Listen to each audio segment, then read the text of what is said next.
1 João, capítulo 5. Todo aquele que crê que Jesus é o Cristo é nascido de Deus. E todo aquele que ama ao que o gerou, também ama ao que dele é nascido. Nisto conhecemos que amamos os filhos de Deus, quando amamos a Deus e guardamos os seus mandamentos. Porque este é o amor de Deus, que guardemos os seus mandamentos. E os seus mandamentos não são pesados. Porque todo o que é nascido de Deus vence o mundo. E esta é a vitória que vence o mundo, a nossa fé. Quem é que vence o mundo, senão aquele que crê que Jesus é o Filho de Deus? Este é aquele que veio por água e sangue, isto é, Jesus Cristo. Não só por água, mas por água e por sangue. E o Espírito é o que testifica, porque o Espírito é a verdade. Porque 3 são os que testificam no céu: o Pai, a Palavra e o Espírito Santo. E estes 3 são um. E 3 são os que testificam na terra: o Espírito e a água e o sangue. E estes 3 concordam num. Se recebemos o testemunho dos homens, o testemunho de Deus é maior. Porque o testemunho de Deus é este, que de seu Filho testificou. Quem crê no Filho de Deus, em si mesmo tem o testemunho. Quem a Deus não crê, mentiroso o fez, porquanto não creu no testemunho que Deus de seu Filho deu. E o testemunho é este: que Deus nos deu a vida eterna, e esta vida está em seu Filho. Quem tem o Filho, tem a vida. Quem não tem o Filho de Deus, não tem a vida. Estas coisas vos escrevi a vós, os que credes no nome do Filho de Deus, para que saibais que tendes a vida eterna, e para que creiais no nome do Filho de Deus. E esta é a confiança que temos nele, que se pedirmos alguma coisa, segundo a sua vontade, ele nos ouve. E se sabemos que nos ouve em tudo o que pedimos, sabemos que alcançamos as petições que lhe fizemos. Se alguém vir pecar seu irmão, pecado que não é para a morte, orará.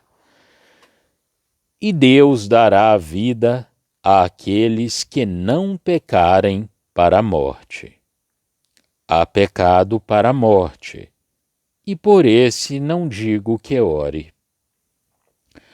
Toda iniquidade é pecado, e há pecado que não é para a morte.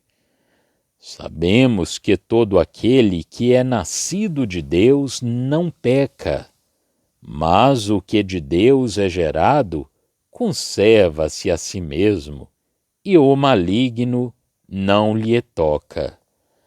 Sabemos que somos de Deus e que todo o mundo está no maligno.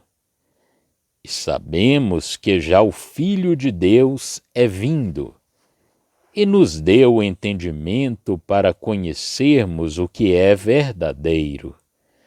E no que é verdadeiro estamos, isto é, em seu Filho Jesus Cristo. Este é o verdadeiro Deus e a vida eterna. Filhinhos, guardai-vos dos ídolos. Amém. 1 João, capítulo 5, versículo 1.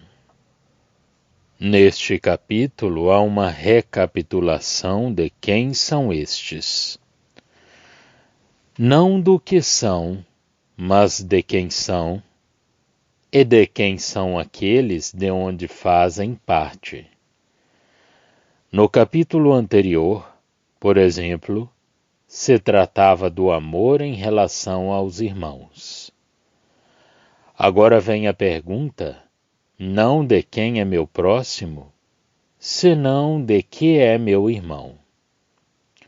Todo aquele que crê que Jesus é o Cristo é nascido de Deus, e todo aquele que ama o que o gerou, também ama a quem ele gerou. Não temos agora uma prova espiritual ou moral para ver se o amor é real, senão o que se demonstra naqueles que são filhos de Deus, e então que todo aquele que ama ao que o gerou, ame também o que foi gerado por ele.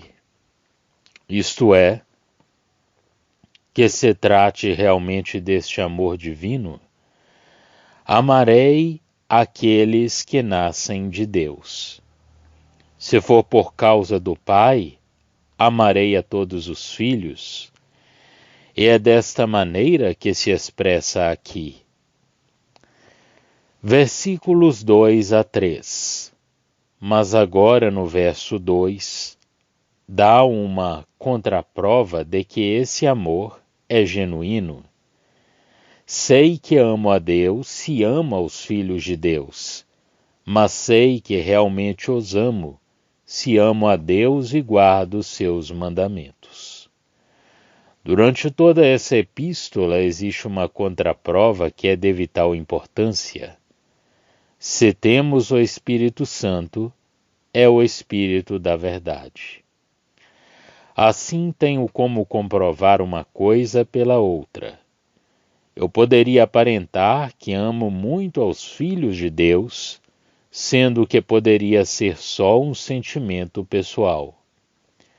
Mas se ama a Deus, amo a todos por causa dele.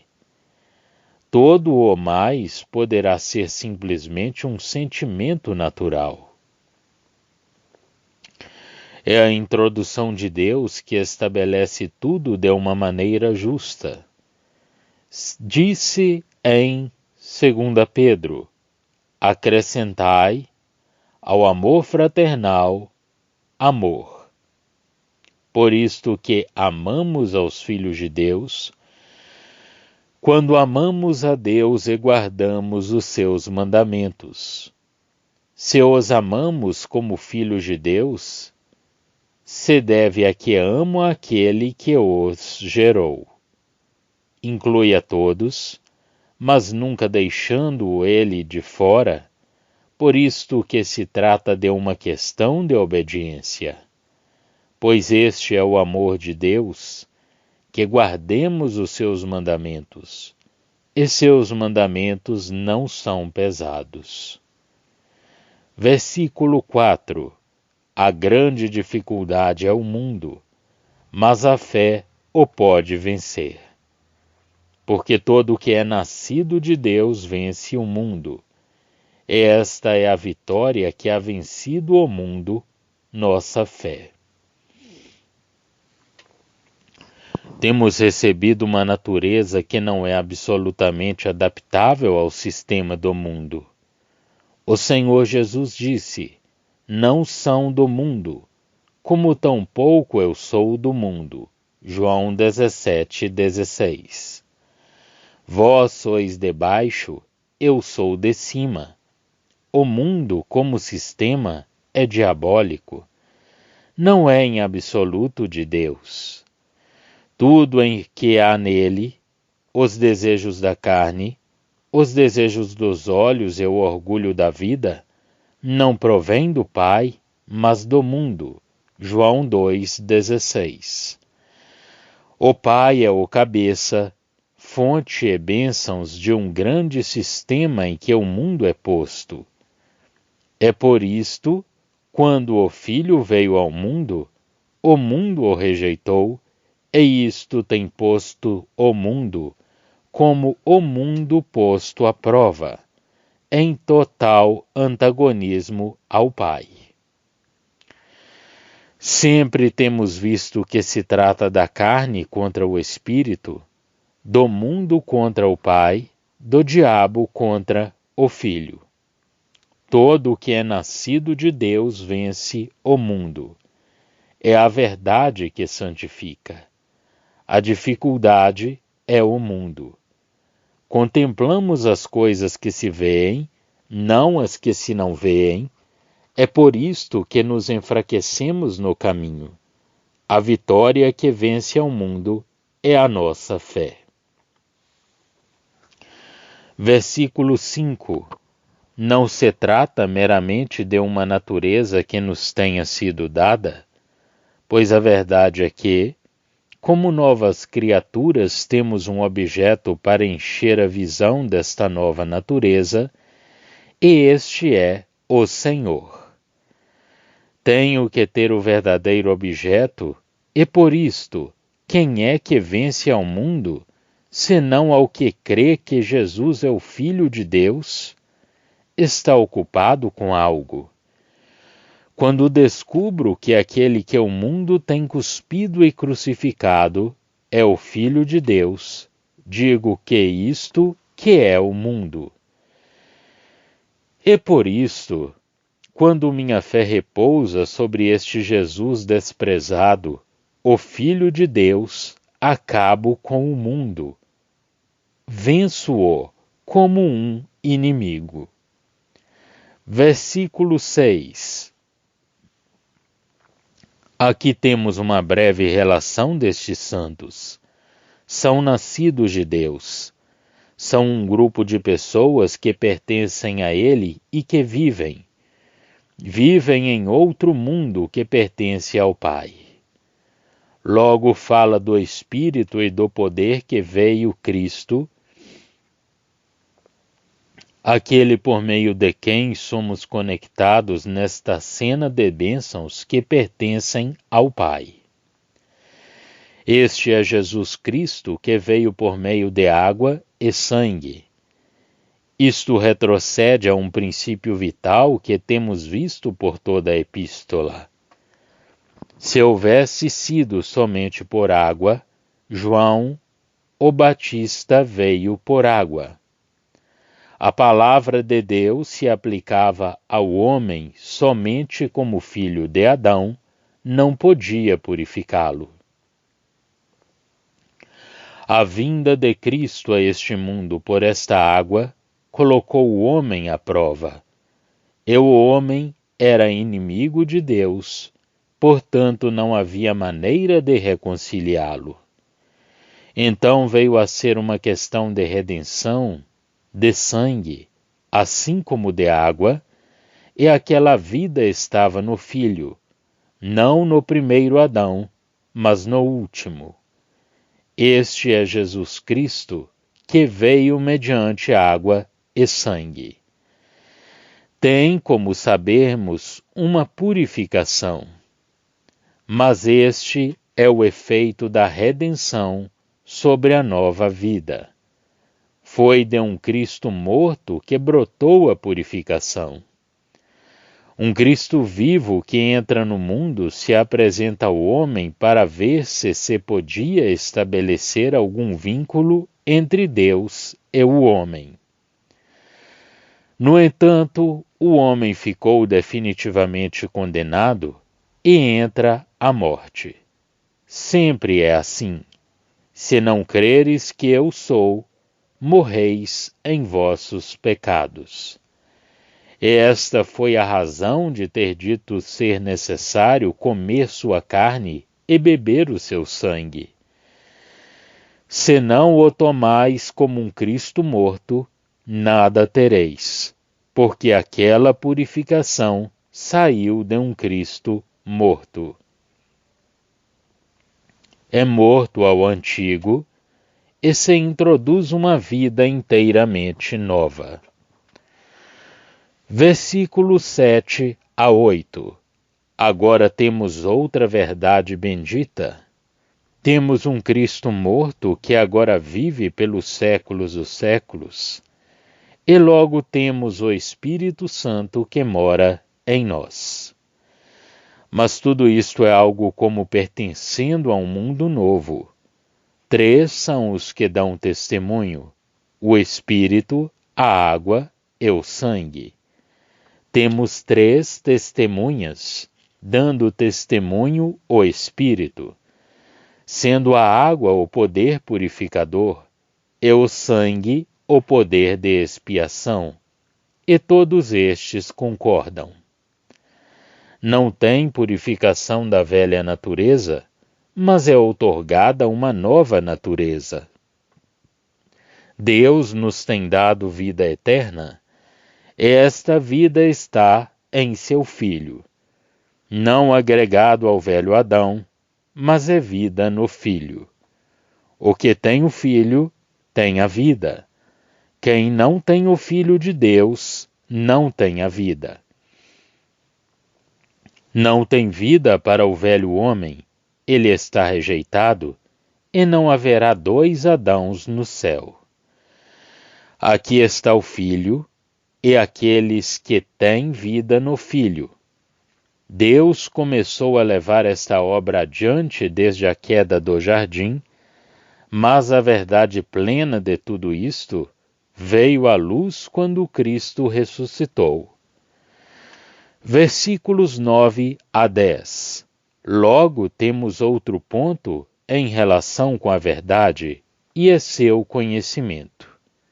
Aquele que crê no Filho de Deus tem o testemunho em si mesmo, porque tem a Cristo, por meio do Espírito de Cristo conosco. Por ele sei que tenho a vida eterna, que sou filho de Deus. Temos esta bendita consciência e consolo. A obra tem sido levada a cabo, o sangue foi derramado, e além disto, eu clamo, Abba, Pai, por meio do Espírito que mora em mim. Isto é, o que crê no Filho de Deus tem o testemunho em si mesmo. Possui aquilo, em outras palavras, possui a Cristo.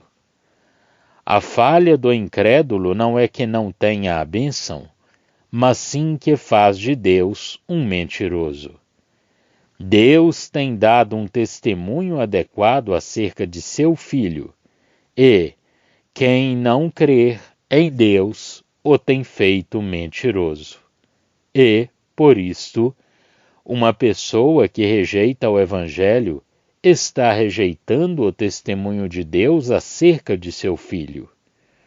O testemunho era suficiente. Lemos de muitos que creram em seu nome, mas não venceram ao mundo, pois não tinham uma fé verdadeira. Jesus não confiava neles. João 2. Versículos 11 a 12. E este é o testemunho, que Deus nos tem dado a vida eterna, e esta vida está em seu Filho. É da maior importância vermos que não se trata de reformar a nossa velha natureza, mas que agora temos uma outra que antes não tínhamos, ao receber Cristo como nossa vida. e todo o resto está cumprido. O Espírito é o Espírito Santo no mundo. A água saiu do lado de Cristo, assim como o sangue. A água purifica o que já existe. A água é a lavagem pela palavra, mas não sem o poder do Espírito Santo. Trata-se da aplicação da palavra pelo Espírito Santo, pois, além disto, a água dá a ideia do lavamento pela palavra. É por isto que é dito que nascemos da água e do Espírito. Versículos 13 a 15. Tem mais uma coisa: a confiança atual que temos com Deus. Estas coisas vos escrevi a vós, os que credes no nome do Filho de Deus. Verso 13. E logo vem a confiança diária, e esta é a confiança que temos nele, que se pedirmos alguma coisa, segundo a sua vontade, ele nos ouve. Verso 14.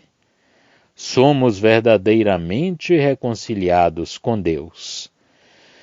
Não se trata de uma condição incerta em relação a Deus, bem pelo contrário, estamos confiados nele. Temos confiança nele. Não se trata somente do fato de termos sido salvos, mas sim que temos uma confiança presente. E, se sabemos que nos ouve em tudo o que pedimos, sabemos que alcançamos as petições que lhe fizermos. Verso 15. Verso 16. Mas temos outro privilégio, o de interceder por outros. E agora, também, temos a revelação dos tratos de Deus em seu governo para com os salvos. Se alguém vir pecar seu irmão, pecado que não é para a morte, orará, e Deus dará a vida àqueles que não pecarem para a morte. Há pecado para a morte, e por esse não digo que ore. No caso de Ananias e Safira, houve um caso para a morte. Tem havido constantes tratos de Deus em governo com seus filhos quando, se o caráter do pecado não for para a morte, podendo chegar até lá, podendo se tratar de uma questão apenas de disciplina. Tem havido muitas enfermidades entre o povo de Deus que faz parte da sua disciplina, de uma forma ou de outra. Disciplina positiva, na qual, se o coração do crente se submete a ela, será para o seu bem. Versículo 17. A disciplina nem sempre é por falta concreta. Em Jó 33, de 18 a 19, se diz: para desviar a sua alma da cova e a sua vida de passar pela espada. Também na sua cama é castigado com dores, e com incessante contenda nos seus ossos. E vemos no verso 17 que o propósito da disciplina é afastar o homem do seu orgulho. Mas no capítulo 36 de Jó, vemos a disciplina aplicada a faltas concretas. Então lhes faz saber a obra deles e as suas transgressões, porquanto prevaleceram nelas. Verso 9. Havia uma disciplina positiva da parte de Deus. Aqui não se trata apenas de haver disciplina, e de que se existe algum eloquente mediador muito seleto, que anuncia ao homem seu dever, que lhe diga que Deus teve muita misericórdia dele, que o livrou de descer à sepultura, etc. Pois, como cristão, Tu mesmo estás qualificado para ser este mediador. O cristão que tem o direito de interceder e que caminha com Deus, tem este acesso ante Deus para ser ouvido em tudo o que pede. Então, quando ver pecar teu irmão e que cai debaixo da disciplina de Deus, tu vais para ser este mensageiro escolhido. É questão de disciplina e castigo pelo pecado. E se usa esta intercessão, ele será restaurado. Supõe-se que seja um crente que ande com Deus para poder ser seu intérprete. Versículo 18. Sabemos que todo aquele que é nascido de Deus não pratica o pecado. O homem está vivendo segundo a carne, se abre ao pecado. A nova natureza não peca. Por isto, se peca em absoluto, tem que ser porque está atuando na carne. Se andamos no Espírito, Satanás não tem poder sobre nós de forma alguma. O que de Deus é gerado, conserva-se a si mesmo, e o maligno não lhe toca. Versículos 19 a 21. Sabemos que somos de Deus e que todo o mundo está no maligno. Verso 19. O apóstolo faz uma recapitulação em estes dois versos. Todo o mundo está no maligno e somos de Deus. Às vezes fizemos vistas grossas para salvar alguma coisa do mundo. Mas sabemos que já o Filho de Deus é vindo e nos deu o entendimento para que conheçamos ao verdadeiro. E no que é verdadeiro estamos, isto é, em seu Filho Jesus Cristo. Estando Deus revelado em Cristo, e nós estando em Cristo, estamos numa posição totalmente fora do mundo. Temos aqui também um notável testemunho a respeito da divindade de nosso Senhor Jesus Cristo. No que é verdadeiro estamos, isto é, em seu Filho Jesus Cristo. Este é o verdadeiro Deus e a vida eterna. É uma grande consolação, pois, quando encontrei a Cristo, tenho a Deus. Tenho-o encontrado, e conheço o que ele é para mim. O que tem o Filho, tem igualmente ao Pai. Fim dos estudos na primeira epístola de João. Já estão disponíveis para leitura os comentários do Novo Testamento e do Antigo Testamento de João Nelson Darby. Estão nos formatos de livro, e-book, também aplicativo para o celular Android. Visite o nosso site www.palavrasdoevangelho.com.